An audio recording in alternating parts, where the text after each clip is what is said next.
Bienvenidos fanáticos expertos a un nuevo episodio aquí en Diego Cortázar Podcast. El día de hoy estamos de gala porque tenemos a un gran amigo, un conocedor de todo el mundo, literal, tanto de cine, de películas, de espectáculos como de deportes. Él es el señor Esteban Macías. Esteban, amigo, qué gusto tenerte con nosotros. Qué gusto, muchas gracias por la invitación, Diego. Afortunadamente en ninguna parte de tu fondo hay nada de los Packers, eso me da gusto, me tranquiliza. Aún.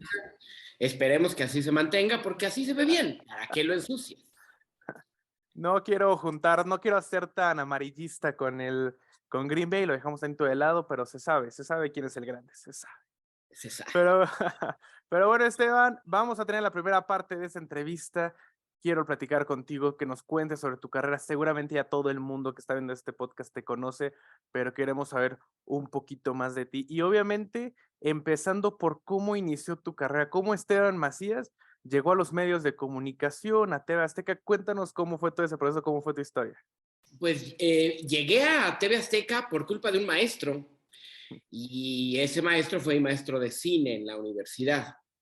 Llegué a esa universidad por culpa de Heriberto Murrieta. No lo conozco, no lo he visto nunca frente a frente.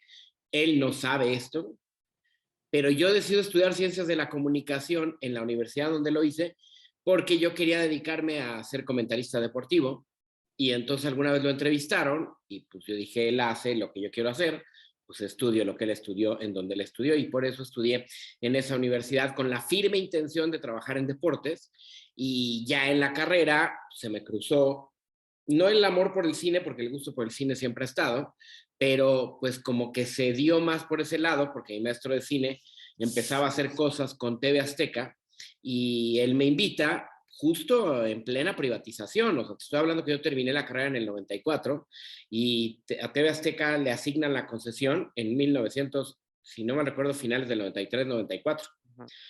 Es decir, yo entro a TV Azteca cuando apenas tenía 11 meses de ser una empresa privada y así es como empecé ahí en un programa que era un noticiero de espectáculos, el regreso de Patti Chapoy después de haber estado en Televisa, estuvo 2 años fuera de los medios y regresaba a TV Azteca, lo cual también para ella fue fortuito porque en realidad entra a TV Azteca porque era vecina de Ricardo Salinas Pliego y por eso la invitan. Y es así como entro a este noticiero de espectáculos, más para cubrir la fuente de cine, pero pues ahí sobre la marcha pasaron un montón de cosas más. Pero, por ejemplo, si tú tenías destinado deportes, ahorita después platicaremos un poquito más de eso. ¿Cómo es que te jalan para espectáculos? ¿Cómo es que dicen, este chavo de cine, vamos a ponerlo a que hable de cine? Porque me gustaba mucho el cine, porque él me dio la clase de cine, porque platicábamos mucho de cine y porque sabía de cine y también me gustaba. Y de hecho, me acuerdo que cuando viene el ofrecimiento entra como reportero de cine y de deportes, me dice. ¿De deportes cuál? O sea, si en TV Azteca estaba José Ramón Fernández y su equipo más sólido que nunca. Pero bueno, así me lo vendió. Y al final, pues yo tenía que entrar como reportero, punto. Que yo empezara a hacer más cosas de cine, eso era parte, pero yo lo mismo tenía que entrevistar a la actriz de una telenovela, a un director de cine, a un actor de teatro o a un diseñador de moda o a un bailarín de ballet. O sea, mi trabajo tenía que cubrir todo el espectro del espectáculo.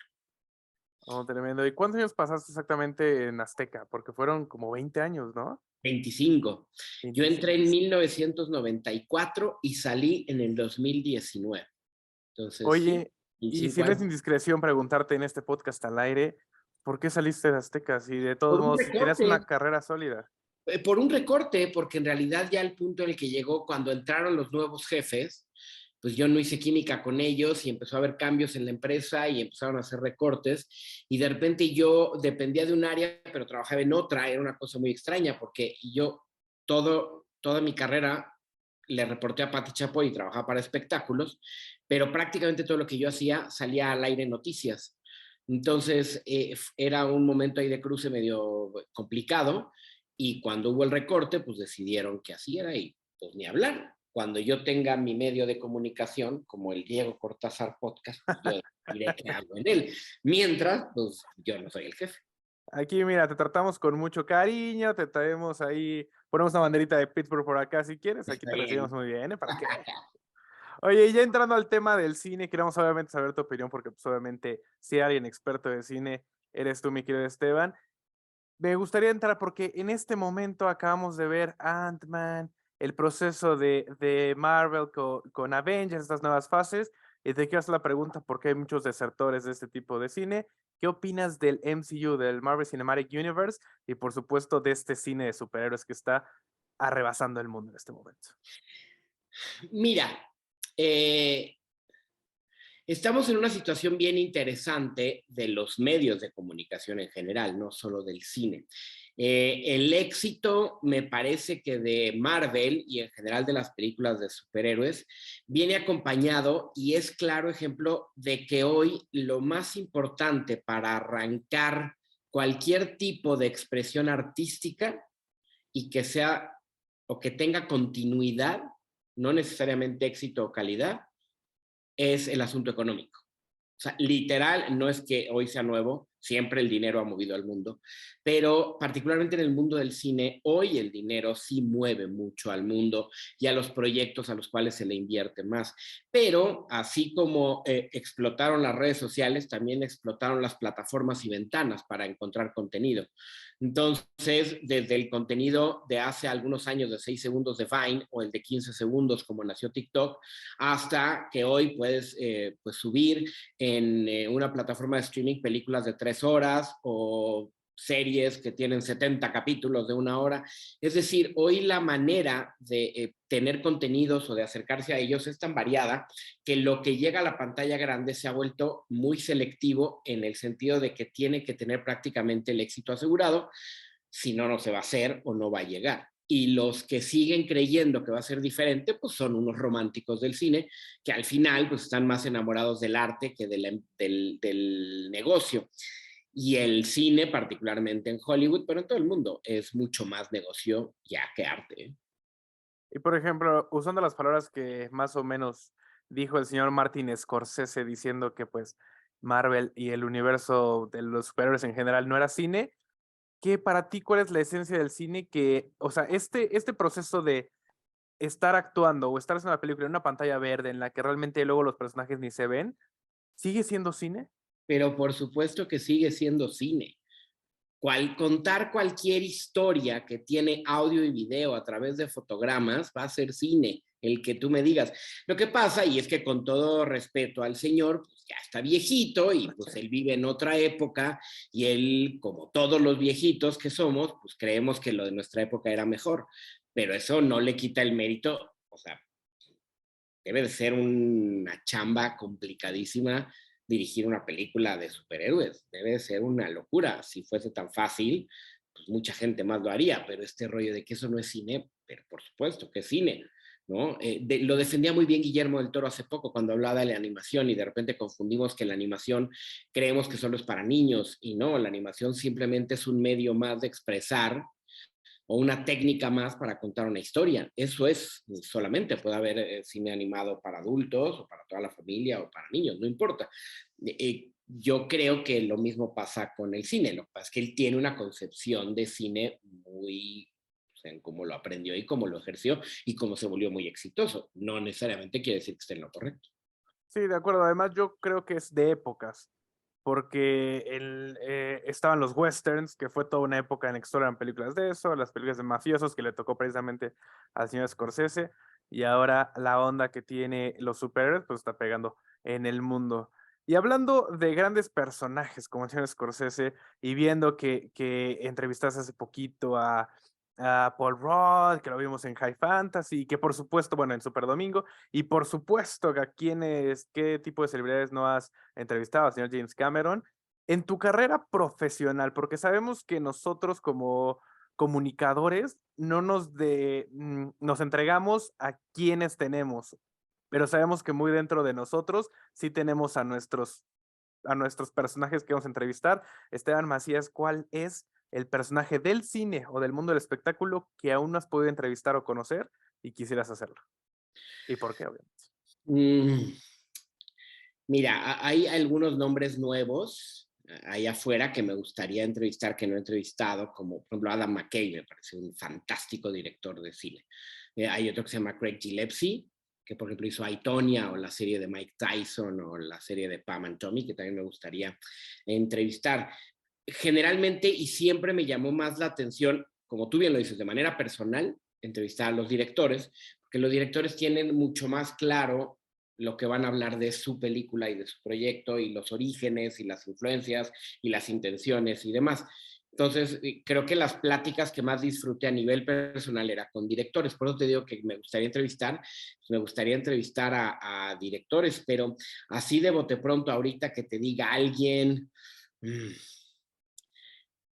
no lo sé, fíjate, porque sí trato de hacer un recuento de gente que me llama mucho la atención y que sí he entrevistado. O sea, estoy así rápidamente lo que te contesto, tratando de hacer un repaso, pero sí he estado con ellos, sí he platicado, sí, en el mundo del cine, sí, con muchos.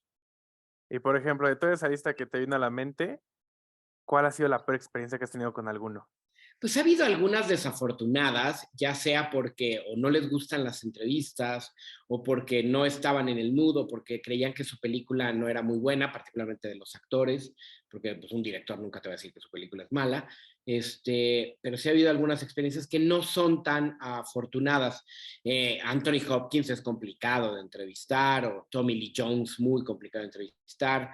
Con Liam Neeson, afortunadamente, le pude dar la vuelta y sacamos una plática interesante, pero él en realidad no estaba cómodo empezando a hacer la entrevista.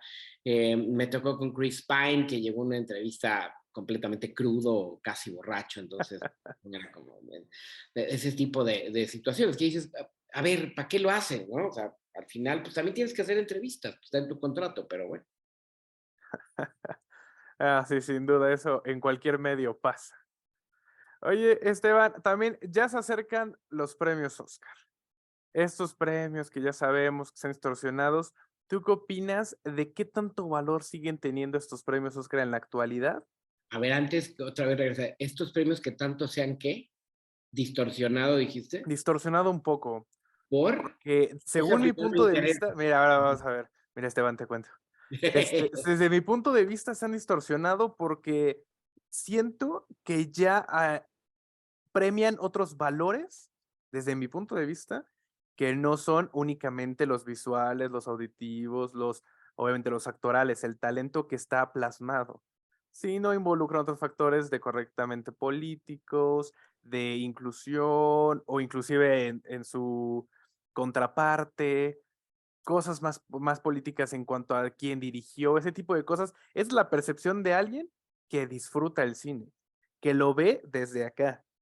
Lo mío son los deportes, pero tú que eres experto en los dos, desde mi punto de vista se han distorsionado porque ya no premian como tal precisamente el arte de las películas, sino que a lo mejor es de otro país, que a lo mejor, ya sabes, esta corriente que está teniendo la cultura americana, desde este punto lo veo.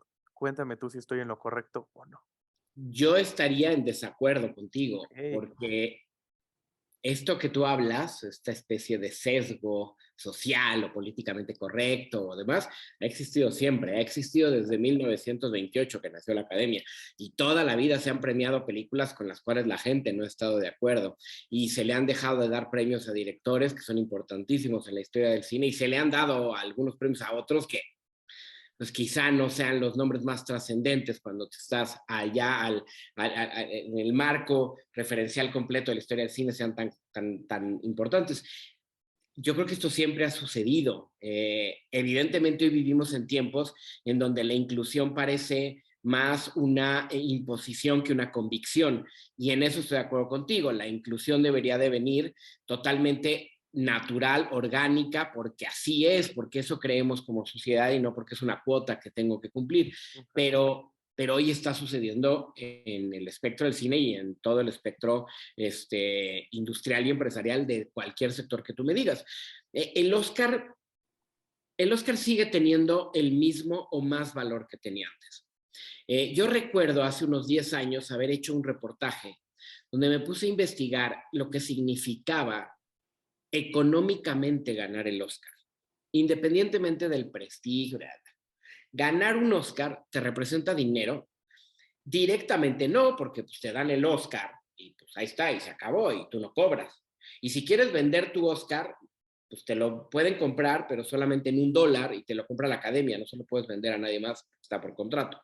Entonces no es que directamente signifique dinero, pero un nominado al Oscar empieza a cobrar por su siguiente proyecto entre un 20 a un 30% más.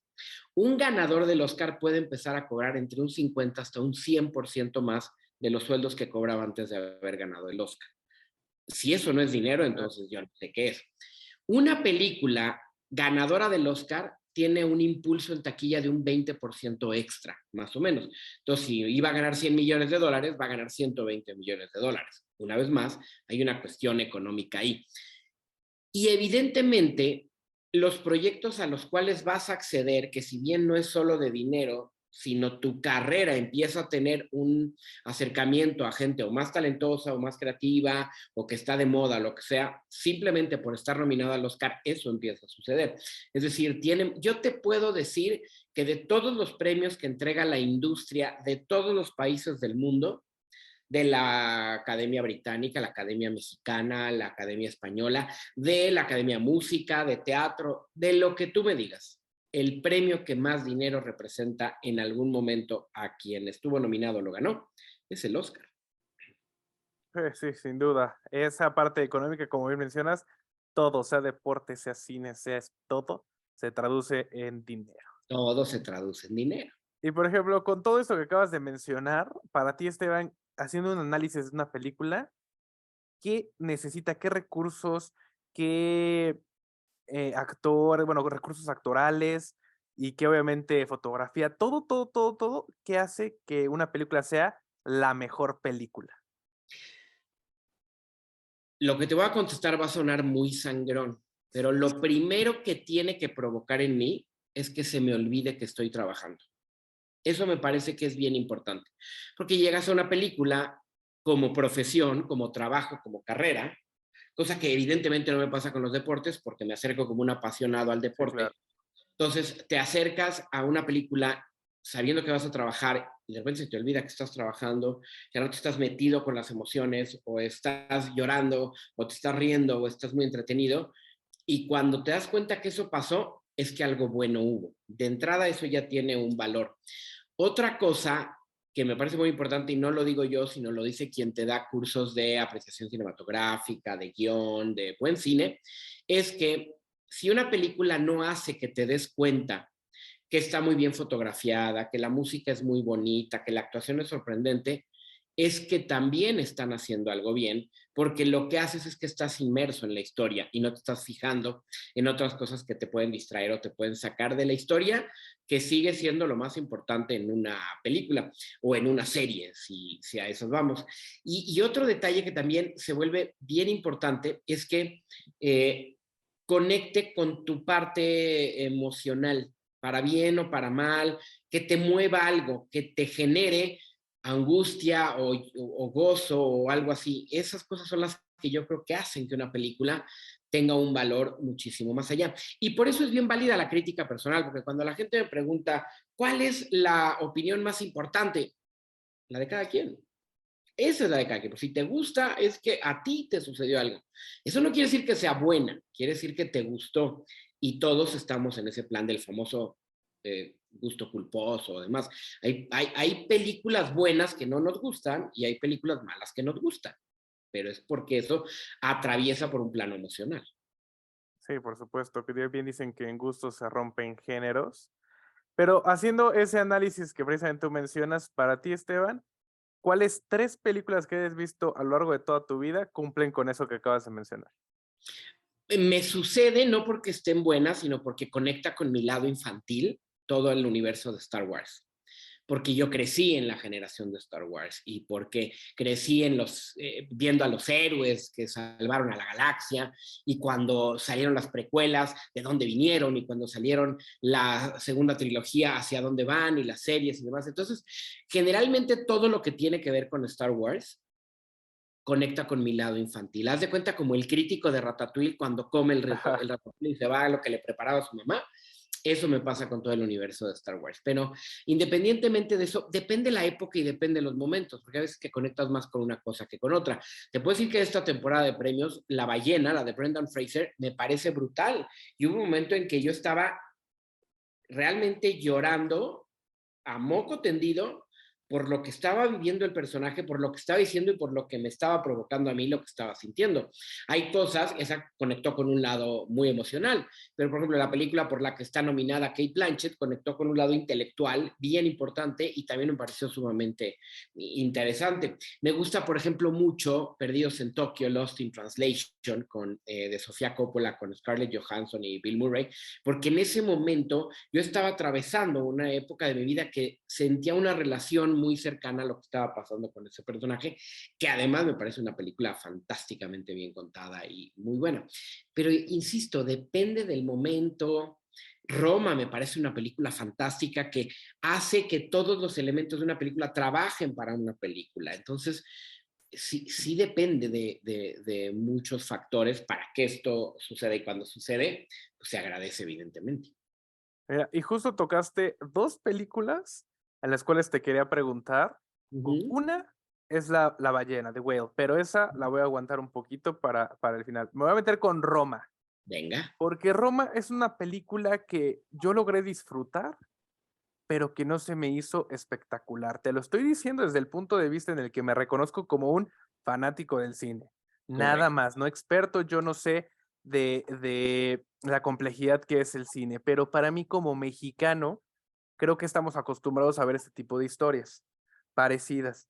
En el momento en el que sale Roma, se hace un alboroto tremendo, además de que está, bueno, la fotografía es en blanco y negro, toda esta, la película, toda es en blanco y negro. Entonces, ¿qué hace espectacular a Roma? Porque desde mi humilde punto de vista, en el que, repito, yo no soy un crítico, yo no tengo idea en esta parte, soy un fanático, yo la veo como una historia que ya he visto, contada de una forma un poco diferente, pero que al final no me da un resultado diferente, ¿me explico?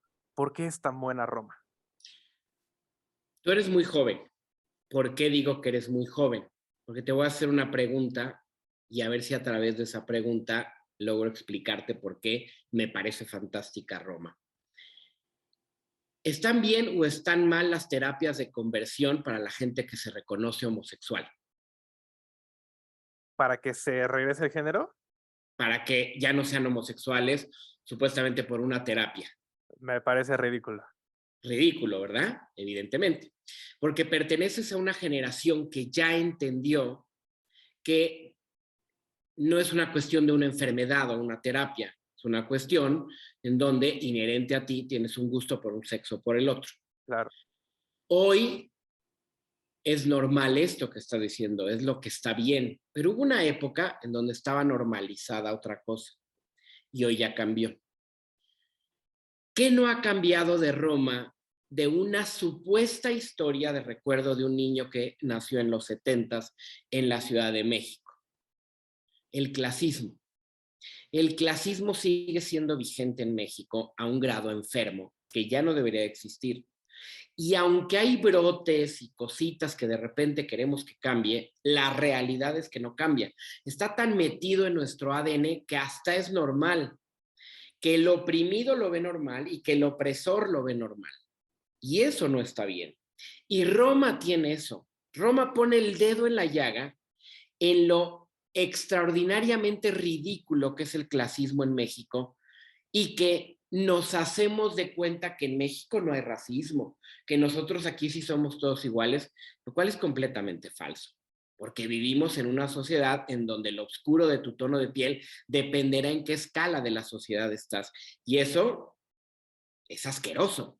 Y Roma lo hace muy bien de una manera sutil, de una manera que podemos entender hasta creer que es una historia con la que tú creciste, porque igual tú creciste en Puebla y afortunadamente para tu clase media tuviste a una muchacha que ayudara una vez a la semana en tu casa y que tu mamá o tu familia la trataba como una persona más de la familia y que hasta le llegaste a tener cariño, pero que en la realidad nunca era de tu familia y que estaba trabajando y que no sabíamos realmente todo lo que pasaba por la cabeza de esa persona. pero lo ves normal. Entonces tú ves Roma y dices, pues es que esa historia la vemos todos los días. O sea, hay quien hasta se atrevió a decir que a Yalitza Aparicio no le costó trabajo actuar en Roma porque pues es lo normal, ¿no? Porque todas las de su pueblo trabajan de servicio doméstico. ¡Qué aberración! O sea, es una maestra que es de Oaxaca, pero lo vemos tan normal que eso es lo que hace fantástico Roma. E independientemente de la historia que te cuenta, todos los elementos a disposición de un director, absolutamente todos, ¿eh? Haz de cuenta que el director es el pintor, es Bob Ross, y tiene en su paleta todos los colores que son la música, los efectos, la actuación, la edición, la fotografía, tiene todos los elementos. Lo ideal es que cada elemento trabaje para que la pintura funcione. No que destaque más el azul porque se ve muy bonito o el rojo porque no, el chiste es que todo genere una armonía para que el cuadro acabe provocando lo que quiere provocar. Roma lo hace perfectamente. Técnicamente es complicadísima Roma, el sonido, los planos secuencias, Ujú. Que van la caminando, que van dirección de corriendo y todo. arte, la ambientación. O sea, técnicamente es complicadísima. Y no sé si te pasa, pero hay veces que cuando vemos que algo es tan sencillo y decimos, ay, eso está fácil, y lo intentas hacer y te queda horrendo. Esa es la gran virtud que tiene Roma, de una película que pareciera que, ay, pues todo, ay, pues es la historia de una muchacha con una familia, una señora que se divorcia. Todo lo que te está queriendo decir la película y cómo te lo dice es lo que es fantástico. Sí, no, ya que lo pones así, pues sí, o sea, te das cuenta, justo es buena la película de la misma historia porque estamos acostumbrados a ver eso, y lo cual no es correcto. De hecho, lo vemos mucho también en la historia de Estados Unidos, pero ahí con el racismo que se vive hacia, pues ahora también hasta a nosotros nos toca, ¿no? Hasta los mexicanos, bueno, los que no sean precisamente blancos de Estados Unidos, y lo hemos visto cada vez más reflejado en el cine. Igual, de esas historias profundas, antes de que se nos acabe el tiempo, The Whale, la película de Brendan Fraser, yo te quiero hacer la pregunta, ¿por qué Brendan Fraser fue la elección perfecta para darle vida a este personaje? Porque ya hemos hablado lo que acabas de mencionar sobre lo más sencillo es luego no es tan fácil y es aún más complicado. Aquí vemos que en la película, sin entrar tanto en spoiler, es solamente en un set, en la habitación, bueno, en la sala de Whale, de Brendan Fraser. Entonces, ¿qué hizo Brendan Fraser bien? ¿Por qué es el correcto para este papel? Para llevar toda una película que se desarrolla solo en una sala y que fue basado en una obra de teatro. Mira, no existe el actor correcto para un personaje, porque muchos actores podrían ser los correctos para un personaje si lo actúan bien y son dirigidos de manera correcta. Si algunos otros actores tienen ciertas cualidades que pueden aportar más a un personaje, se agradece. Pero cualquier actor tendría que ser capaz, mientras del registro físico, de poder hacer eso. Yo, más que decirte por qué él es el actor correcto, te diría en dónde encuentro los valores de su actuación. Evidentemente, lo primero que te llama la atención de la película es la gordura del personaje. Y eso conecta directamente con tu mente y con tu manera de ser. Porque lo primero que piensas cuando ves a alguien así de gordo es, ¿y si yo estoy así, qué haría? ¿Yo podría estar así? ¿Por qué reacciona así? Y entonces ya me identifiqué. No tengo ni idea por lo que está atravesando, ni por qué es gordo, ni simplemente ya me identifiqué con yo qué haría o por qué está así de gordo. Yo nunca sería así. Después pasas a un plano en donde lo empiezas a entender más porque es padre. Todos en la vida o somos padres o somos hijos. Y eso directamente está relacionado con los billones de personas que habitan este planeta. O sea, no hay quien no sea hijo y algunos, un chingo, somos padres o madres. Conectas también ya con esa parte. Y todavía le aderezas el asunto que todo empieza a detonarse a raíz de una decisión de sus preferencias sexuales, entonces también ahí entras en otra situación. ¿Es válido, no es válido? ¿Yo qué haría? ¿Por qué? ¿Cómo reaccionaría? Y entonces empiezas a preguntarte cómo lo hizo la que era su esposa, cómo lo hace él, cómo reacciona la hija. Y entonces los 5, porque son 5 personajes que interactúan, representan a toda la sociedad de alguna manera u otra. Y siendo el pilar precisamente el señor Brendan Fraser. Entonces, de entrada, la pieza original, la obra de teatro, es una obra maestra. Para que algo sea bueno, tiene que haber surgido de una cosa muy buena. Y entonces Brendan Fraser logra entender que el verdadero conflicto de su personaje no es la gordura, porque si no hubiera sido una película muy simple. La gordura es una consecuencia de su conflicto, que no solo es uno, es 2. Uno que tiene que superar para poder lograr superar el segundo. Entonces, por eso la actuación de Brendan Fraser, sobre todo al final, cuando logras entender y conectar el por qué está haciendo lo que está haciendo para el objetivo, es que lloras como María Magdalena. Mira, Brendan Fraser yo creo que sí, porque además entran los factores de ser querido, del famoso comeback. Y a Sí, ti que te claro. gusta mucho el americano, el jugador que regresa por sus fueros después de una lesión, que por fin tuvo una temporada, que cambió de equipo donde no lo apreciaban y ahora ya lo quieren y tal. Eso tiene Brendan Fraser, Sí, eso claro. tuvo John Travolta, eso tienen algunos actores, ¿no? Que estaban ya perdidos y de repente, ay, ya me acordé que este güey existía y que le tenía cariñito y que ahora lo está haciendo bien y pues vamos a premiarlo.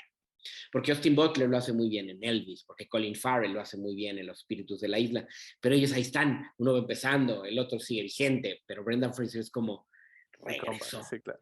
Y en Mejor Película, fíjate que no está nominada, desafortunadamente. Desafortunadamente, The Whale no queda nominada a Mejor Película. Creo que lo tuvo que haber hecho porque sí me parece que es muy, muy buen trabajo, pero sí creo que es una de las grandes omisiones en la categoría de Mejor Película. Perfecto, Esteban. Pues muchísimas gracias. Ya para cerrar el podcast, vamos a la sección llamada This or That.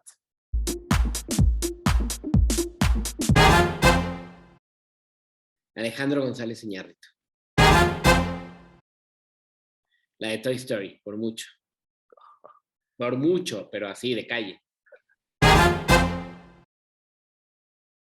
Si es en todo, DC. En todo. Si es en el cine, es Marvel. Precuelas. Quentin Tarantino. Esas son buenas declaraciones también, ¿eh? Quentin Tarantino tiene un género en sí mismo. Él creó el cine tarantinesco. Scorsese es fundamental en cierto tipo de películas o de géneros y es un fantástico director. Pero el que se haya logrado que gracias a tu apellido le pongan a un estilo de películas tu nombre, está muy cañón. Pues bueno, Esteban, muchísimas gracias por este tiempo. Esta es tan solo la primera parte de esta entrevista. Ya estaremos abordando otros temas y es más, si ya está disponible en YouTube, ya estará aquí apareciendo para que le den clic y continúen. De mientras, Esteban, muchísimas gracias. Gracias por estar aquí en Cortázar Podcast. No, gracias a ti, Diego. Y pues bueno, ustedes no olviden seguirnos en nuestras redes sociales, @Cortázar Podcast, @Diego Garcort, para estar informados de todo el mundo del deporte y por supuesto también de la cultura pop. Así que denle follow a todas las redes sociales, no olviden suscribirse y nos vemos la siguiente semana.